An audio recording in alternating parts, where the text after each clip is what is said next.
Hindi solusyon ang paghinto kung may problema kayo. Bakit? Kapag may family problem kayo, may relationship problem kayo, love problem kayo, kapag huminto kayo, yung isang problema ninyo, dinagdagan ninyo. Tama?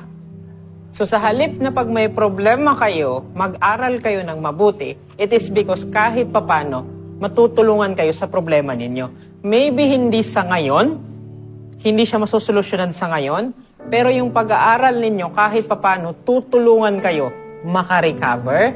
Bakit? Mayroon kayong kaklase na makakausap ninyo. Diba? Then ngayon, mabibisi kayo dahil sa problema mo sa bahay, sa tao, or kahit na sino. Ibig sabihin yung focus mo, maiiba. Naging outlet mo yung school dahil may problema ka.